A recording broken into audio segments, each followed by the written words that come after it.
Magandang gabi sa lahat. Good evening po to everyone.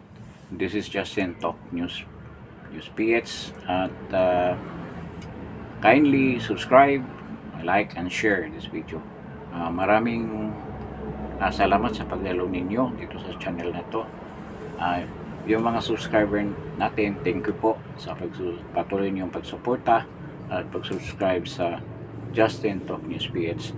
Doon naman sa mga bagong mga would-be subscribers, salamat din po sa pagdalo ninyo. I hope you will subscribe, you will like, and share this video to your friends.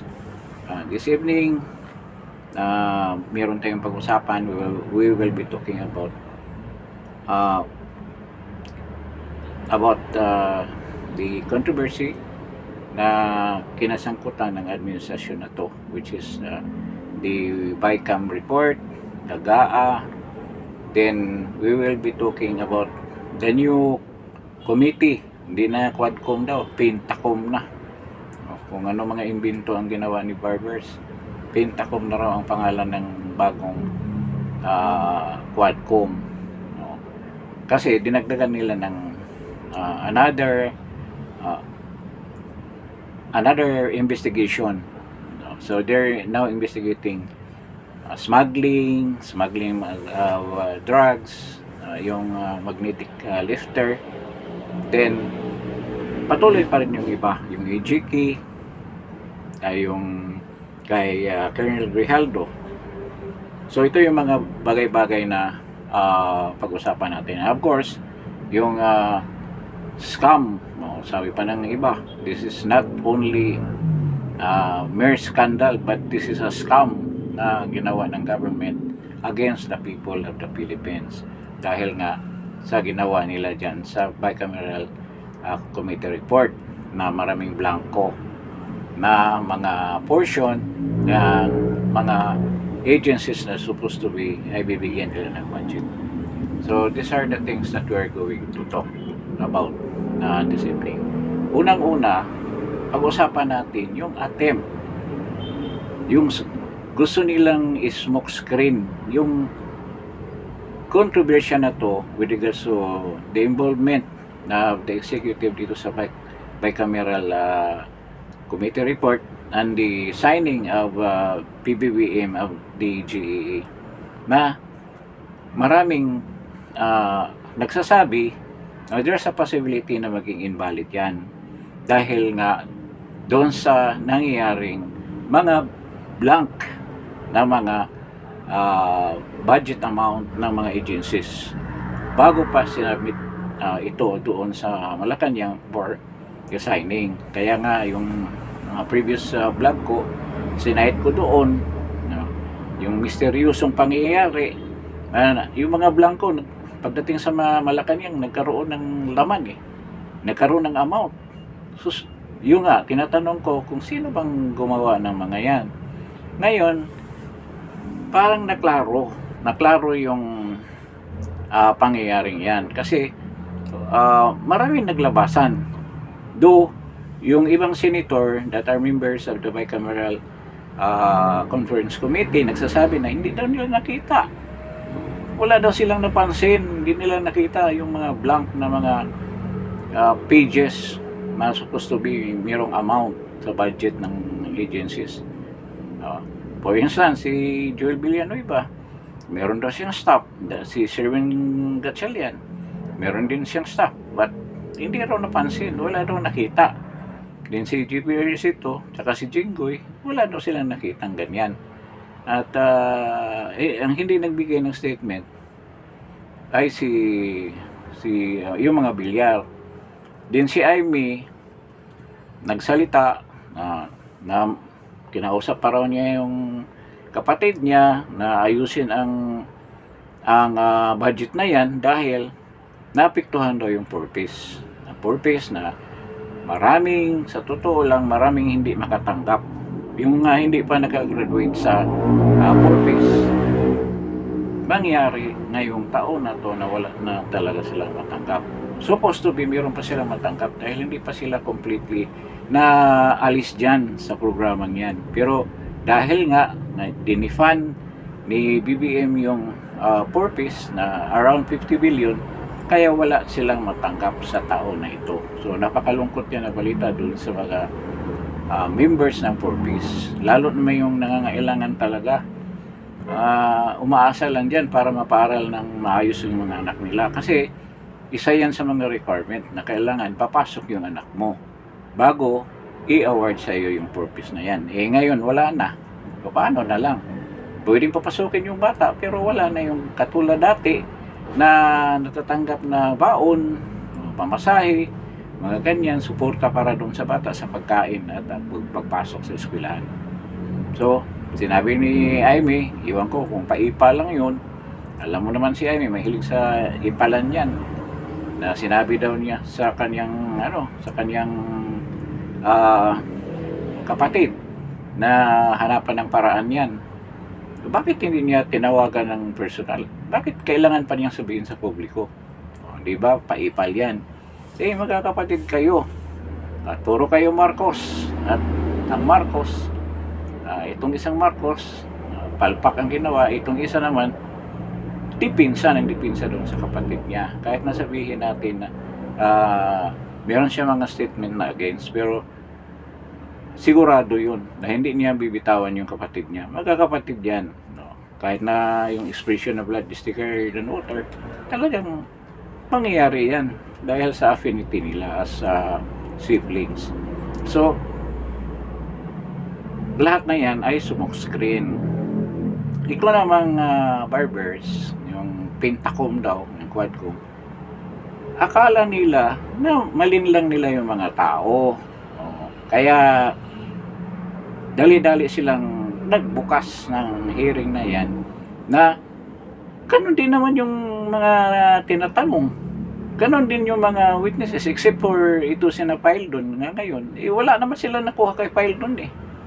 Hindi ba nyo alam na yan si file doon during the hearing dyan sa DSEM, yung magnetic lifter din, nakulong yan, na contempt, hindi lang contempt na detain yan sa Senado, nakulong yan sa Pasay City Jail. Hindi ba nyo alam?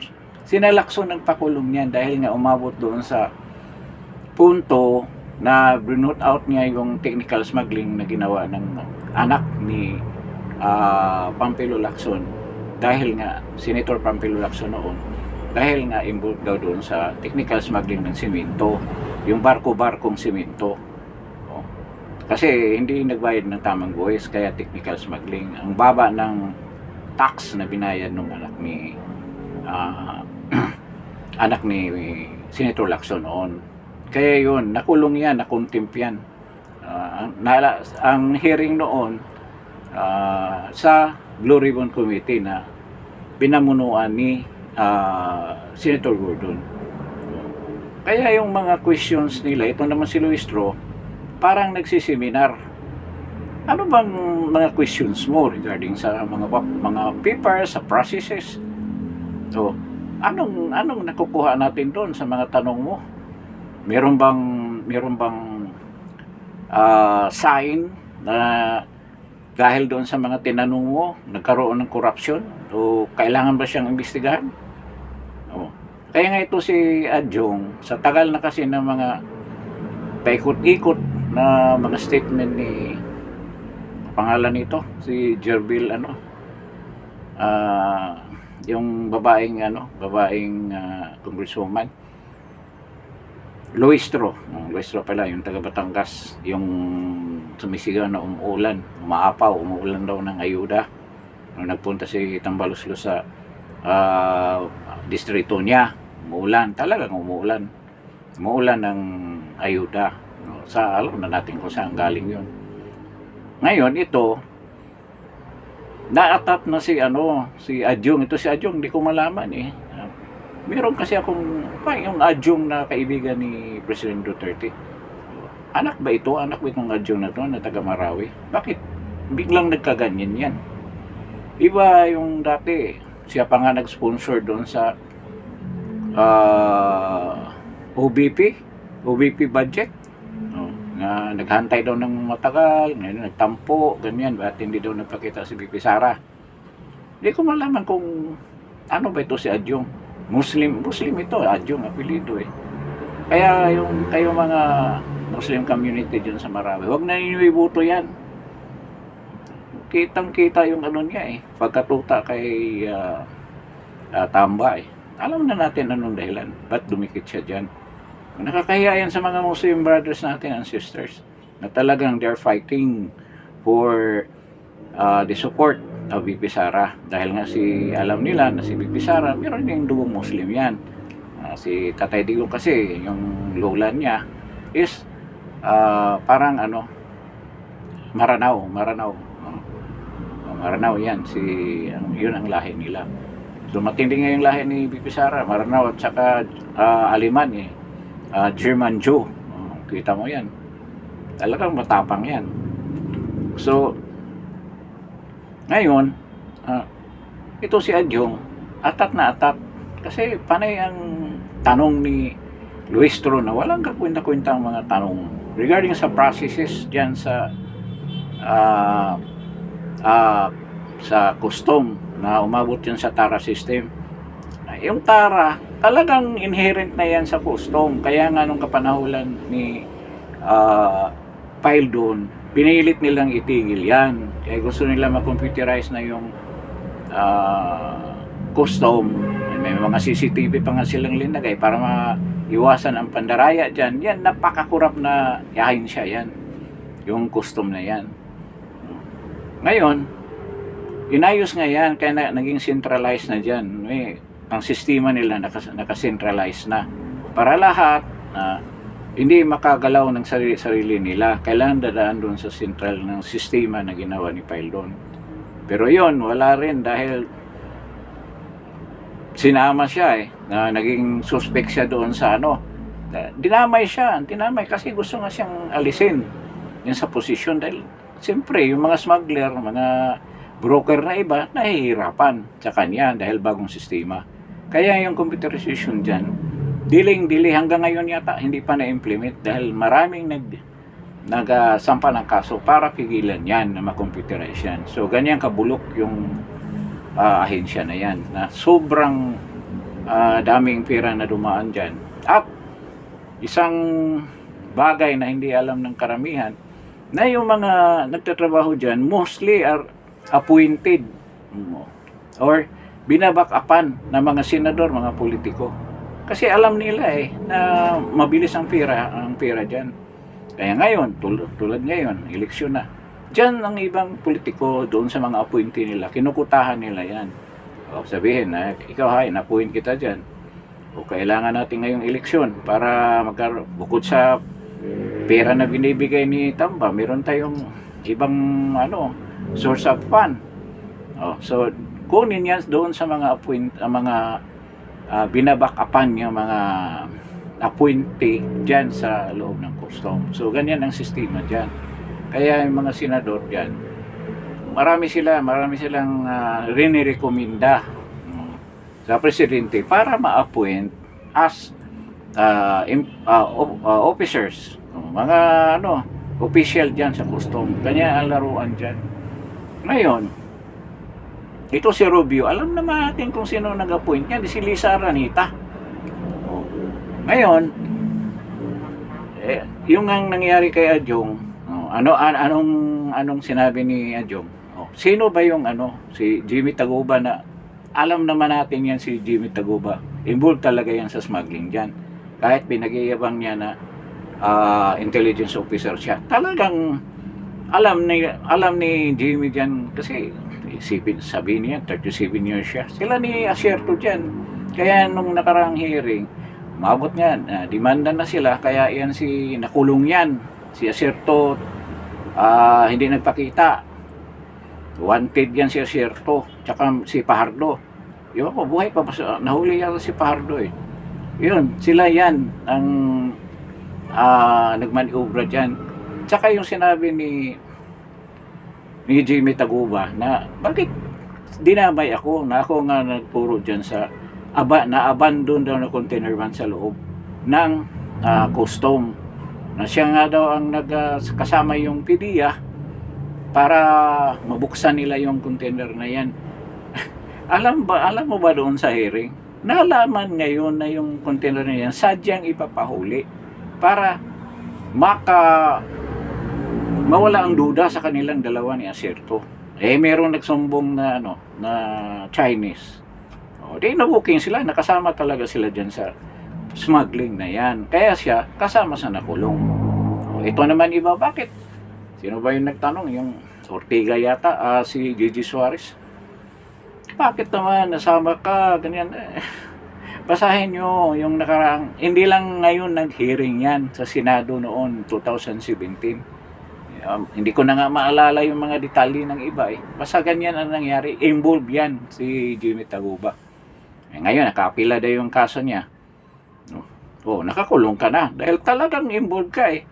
Yung container van nga, kunwari, nahuli nila. Pero ang dami ng container van na nakita doon sa 13 Martires. Sa 13 Martires, ilan, 4 o 5 mga wala ng laman. Kinakating na yung ng cutting torch yung magnetic lifter, inalis na yung mga sabon na nakalagay doon. So kasama sila ni Acerto. Yan nga, para makalusot siya, pinahuli nila yung isa. Kunwaring siya ang nagpuro. Alam niya yun, kaya sa daming container van dyan. Bakit hindi niya tinuro yung iba? Bakit yun? Bakit alam niya na yan ang laman? Di ba? Napakasimple.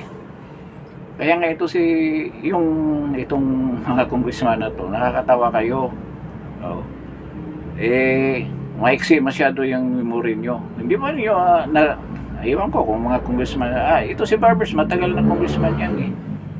Talagang alam niya yung pangyaring yun during the hearing ng Blue Ribbon Committee ni Dick Gordon. So, ayun, gusto nilang ibabalik para idadawit. Kaya ito si Adjo yung sinabi, sino bang nag-uutos, mga ganyan na ipapalusot itong mga kargamento na to. Siyempre, sinagot kagad ni yung Davao Group, sino yun? Si Pulong, tsaka si Manscarpio, siyempre yun ang dinidiin. Yung kaso na yan, matagal na dismiss yan, wala kang proof dyan, puro kaparatang. Pati yung isang na puro assumption, sa tingin ko, kaya nga nakarating dyan nalaman nila yung na yan, dahil sa dokumento, sa bill of lading yata, o anong papilis yun na binigay daw niya, na nalalaman tuloy na yung container van na yan may kasama doon sa nakaalpas dyan sa customs ang magnetic lifter na nakita doon sa 13 Martires. Ngayon sabi niya hindi daw siya involved doon sa 13. Siyempre hindi ka involved dahil dito ka nahuli sa custom sa loob ng custom Ganyan nangyari dyan. Kaya yun naman ang ayaw nilang i-discuss. At saka, kung kayo, seryoso talaga kayo, Quadcom seryoso kayo, na alamin, kasi ito si Abante, nagsalita, na dahil na nagkaroon ng inflation, tumaas ang presyo ng bigas at ibang mga commodities, dahil sa smuggling. Alam pala ninyo di ba nung pagbukas pa lang ng Kongreso, 2022. Yan, si Swansing. Nalala natin yung Swansing na yun. Gusto niyang paimbestigahan. Minensyon pa niya yung tauhan ni kapatid ni Lisa Aranita na si Michael Aranita. Tsaka yung isang Chinese. Meron nga video na nag-appear na kasama si Lisa sabi nila, anak-anakan doon ni Lisa. Lisa Aranita yung tao na yun.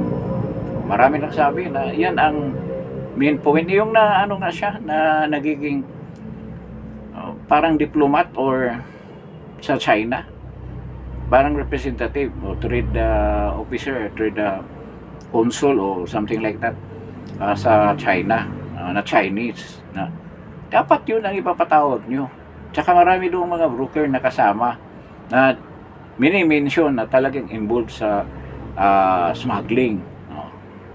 Yan si yung bagong chairman ngayon, si Rubio. Sino ba yung diyan? Sino ba nag-appoint niyan? Di ba si Lisa? At saka si Michael Aranita, ang palayaw dyan daw niyan sa custom ay prinsipe. Prinsipe talaga siya. Baka kasama rin diyan si Sandro. Di ba? Kaya kung sana tinuloy ninyo yan, kasi sabi nila, sabi ni Barbers, we will move on to the issue of the EJK. Pagkatapos daw nitong, hindi nila natouch ng mabuti na si Lapin yan nandoon eh. Yun lang ang minensyon nila, yung sa Tara. Ganyan, hindi na po ito naman si Franz Castro kung magtanong. Akala mo ganyan kasimple magsampa ng kaso sa isang pinagdudahan mo na involved sa Tara. Kailangan ng niyan, sulit na ebidensya. Merong mag-manifest, merong gagawa ng affidavit na talagang alam niya kung sinong tumatanggap ng Tara o paano ang sistema. Hindi ganyan kadali yan. Kaya nga walang nagwi-witness dyan dahil lahat nakikinabang dyan sa Tara na yan. So, mga inosente yung mga tanong nila. Pumasok din ito si Dan Fernandez. Nakakatawa yung mga tanong niya Parang nagtatanong lang para magkaroon ng kaalaman. Hindi talaga niya pinag-aralan kung ano ang dapat. Kung gusto man niyang gumawa ng batas, napaka ng tanong na walang kamuang-muang na hindi mo malaman So, parang lang talaga nila yan. Palabas yung hearing na naganap kahapon at ngayon na para matabunan na itong issue ng bicameral scam daw, sabi nga ni Vica Rodriguez. Ito ay malaking scam. Yung bicameral committee report na yan ang binasihan ng GAA. Ngayon, walang explanation na mabuti, maayos na to defend ng statement ni PBBM with regards to una niyang sinasabi na nagsinungaling daw si President Duterte. Ngayon lumabas na siya ang sinungaling. Kitang-kita. At siya, walang kaalam-alam kung ano nangyari sa budget na yan. Ngayon, may narinig ka ba? Kahit na si Bersamin, walang narinig. Kasi sila nasuplak ng gusto. Talagang sumabog sa mukha nila yung katotohanan na talagang walang na bakante or blanco yung mga budget amount ng mga agency. Na totoo yun. Ngayon, paano napatunayan ng gusto? Kasi nagmanifest si Senator Bato na talagang nang nalaman niya na maraming mga blank na mga budget amount, talagang nagreklamo siya. Sabi niya, hindi pwede yan. Paano ba natin mapunan yan? Ganito, dapat mapunan natin yan. Kaya nangyari, nung pinilit na magpumirma sila, ang ginawa niya, umalis siya, nag-walk out siya, umalis siya, hindi siya pumirma. Kaya nga, sabi niya, siya lang daw, sa pagkaalam niya na hindi pumirma. So, pumirma si Amy. Kasi member din ng bicameral committee si Amy, di ba? Sa dami niyang sinasabi, pumirma pala siya, iba't pumirma siya. Di ba?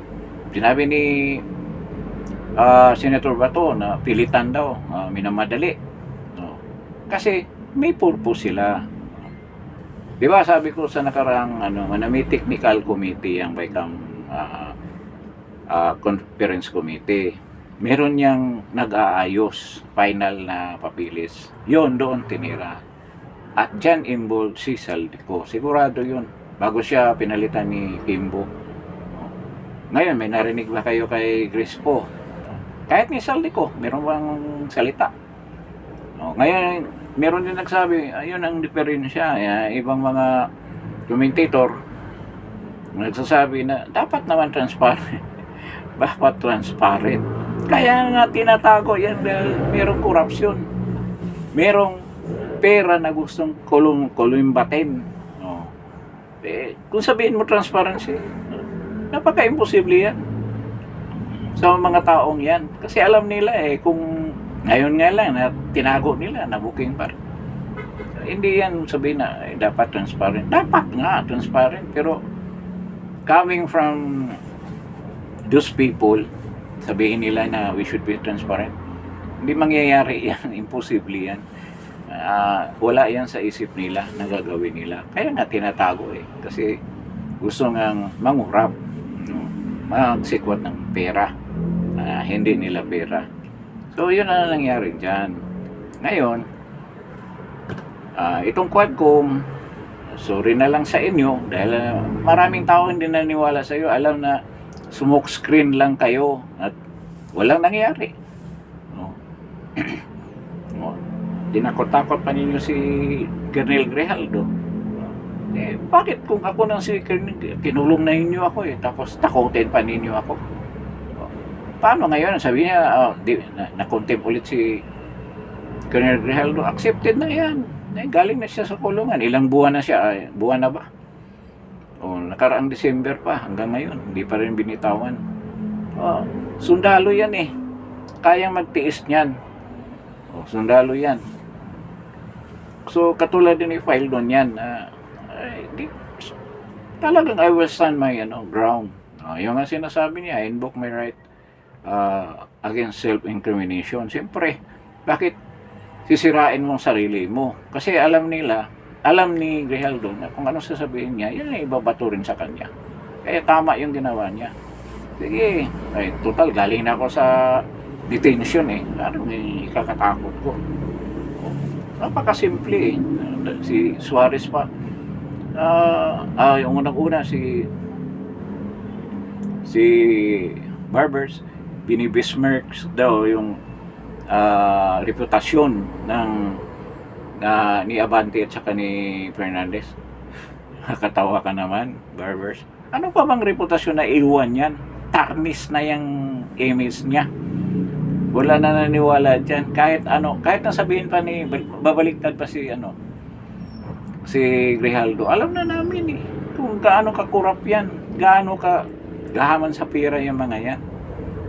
Di ba? Kaya yan, pinilit nila mangyari. Kasi yun ang gagamitin nila dahil may eleksyon.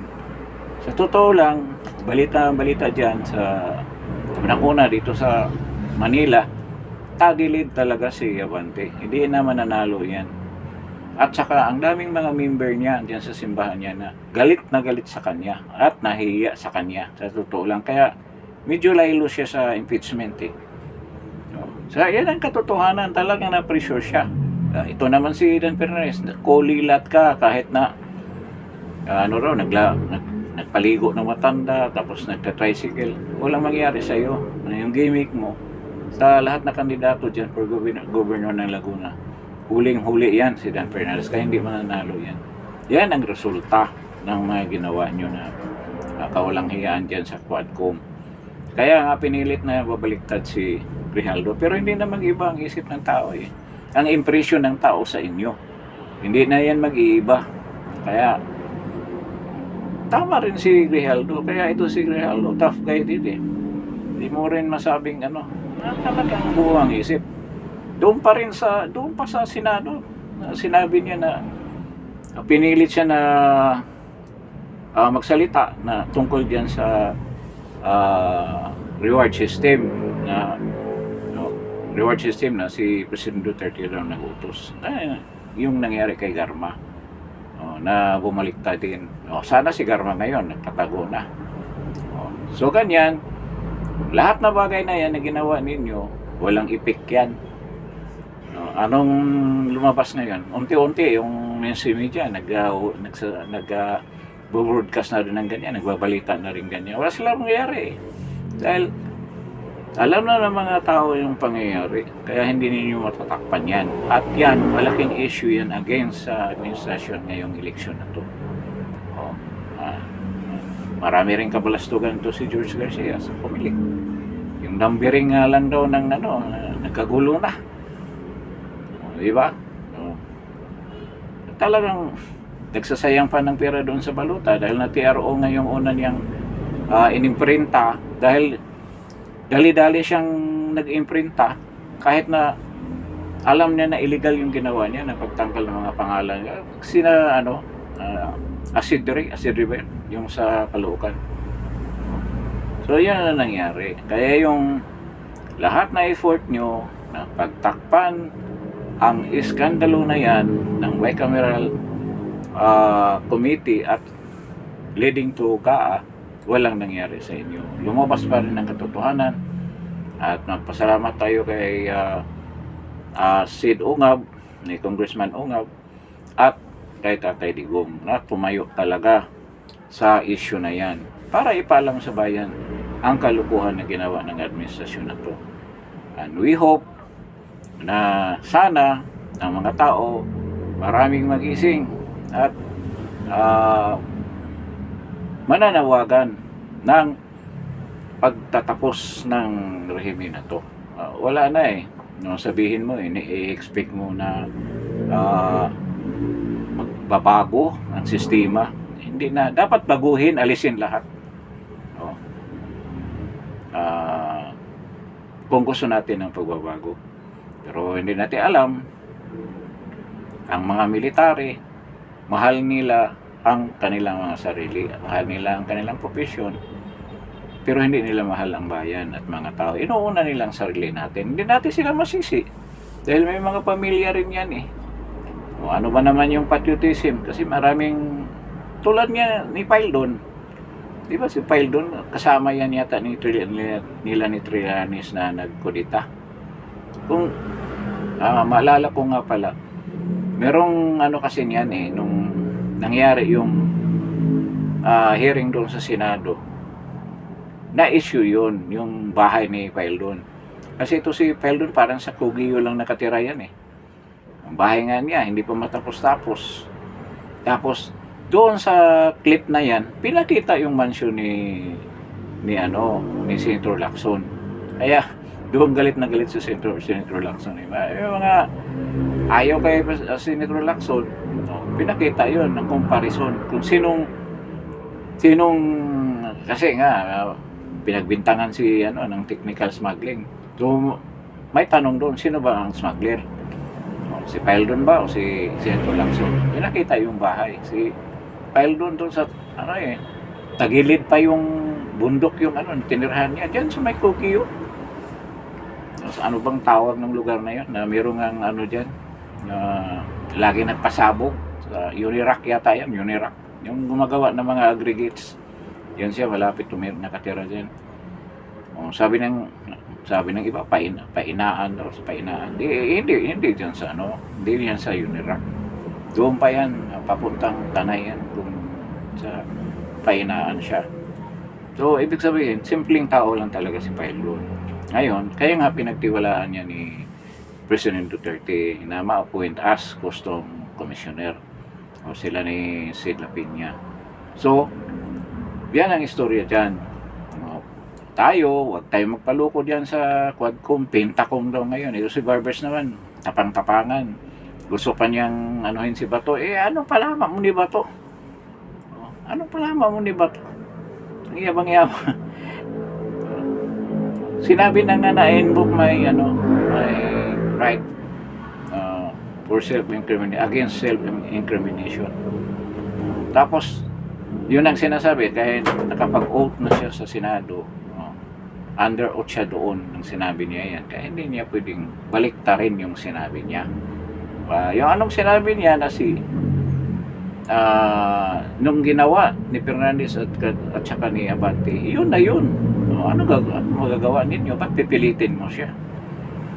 Marami pang regarding honor daw, honesty, mga ganyan. Ano pa ba yun? Regarding sa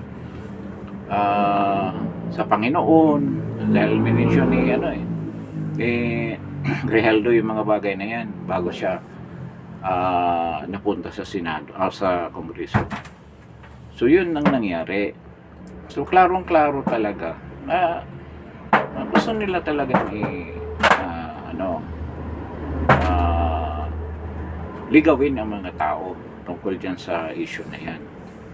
sa issue na ngayon, laking kahihiyan ng administrasyon, lalo na kay PBBM, dahil nalalaman yung mga ginawa nilang kalukuhan. Sana naman, bago ma-release ang mga budget na yan, ay mapigilan na ng Supreme Court. Kasi, kung mamadaliin nila i-release ng DBM yan, magkaroon ng saro-saro yan, wala na. Yari na yung pundo na yan. 6 trillion yan, diyan kabigat. Yan ang budget nila. So, napakalaking pera yan na bubunuin ng mga taxpayer ng Pilipinas at nandoon na sa kanilang mga kamay. Kailangan talaga mapigilan yan. At walang ibang makapagpigil dyan kung hindi ang Supreme Court. So, kailangan yung mga abogado na mayroong malasakit para sa bayan, magsampa na ng kaso para gawing invalid yan. Maging invalid yung na yan. Invalid yung budget na yan for 2025. So, mangyari niyan, magkaroon ng reenacted budget. Ang tanong rin, so, babalik yung budget ni VP Sara kung reenacted budget ang gagamitin nila. Posible. Diba? Kasi ngayon lang kinaltasan si VP Sara itong 2025 na budget sa OBP. May babalik yun. Huwag naman natin sabihin na kakaltasin din ni BBM yan. Pigilan ni kasi reenact din ang budget na gagamitin di ba? So pasalamat na lang natin. So ngayon talagang sa tingin ko patay na yung impeachment.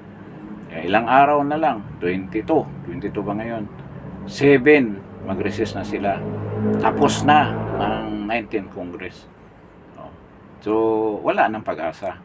Kung ganyan hanggang ngayong katapusan ng linggo na to, wala talagang maisampa, direkta. Kasi hindi naman pag-usapan yan i-bit pa yung form of substance ng Justice Committee, ng Rules and Regulation Committee. Then, dalhin pa yan sa Justice Committee. Kay Tamba muna. Titingnan ni Tamba na sa totoo lang, kung wala pa lang yung mga rally na yan, matagal na yan nakarating sa Senado. Dahil talagang takot sila nung nakaraang rally. So, malaking tulong talaga ang rally. Kaya kung meron tayong pagkakataon, kung meron mang rally na i-announce, hindi ko alam kung matuloy itong 25. Wala akong balita sa mga vlogger at sa mismong Iglesia ni Cristo. I don't know kung post-row ba yan. Kasi naghahantay nga kami ng notice or magdeklara sila openly na magkaroon ng rally sa 25. Pero wala pa Hindi katulad ng nakaraang rally. 1 week, 2 weeks before, nagbigay na sila ng notice doon sa mga vloggers. So, kung ano mang balita, ipabalita natin kagad sa inyo para naman kung kayo ay may libreng oras or talagang desire ninyo na tumindig kasama ang mamamayan, tayong lahat magkita-kita sa rally para ipahayag natin ang ating mga hinaing sa gobyernong ito, ang disgusto natin, ang ginawa nilang korupsyon laban sa atin, laban sa kaban ng bayan. Kawawa tayo. We should protect our freedom. We should protect democracy. We should stand up for that, for those things na kailangan ma-preserve natin. Kasi lagi ko nga sinasabi, maraming bansa, lalo na dyan sa Africa, na talagang binuwis nila yung buhay nila para lang panatili nilang kanilang demokrasya. Sana naman hindi yan mangyari dito sa Pilipinas, but we shall stand for our freedom of speech, then our democracy, kahit na weaponize ang lahat na agency of government against its own people. So parang impunity na rin ang ginawa ng gobyerno laban sa kanyang mamamayan. So let us support VP Sara. That's protect care, and also PRRD. Kailangan protektahan natin sila at pakinggan natin sila kung anong mga desisyon nila, ang paghihikayat nila na sasama sa kanila. Kung merong mga importanteng mga activities na gagawin ng grupo ni PRD at ni VP Sara. So with this, at least meron na tayong konting information with regards to the anong pangyayari ngayong araw na to sa gobyerno natin at ang panglilinlang nila sa mga tao para maligaw doon sa katotohanan kung ano ba ang nangyari sa ating bansa ngayon.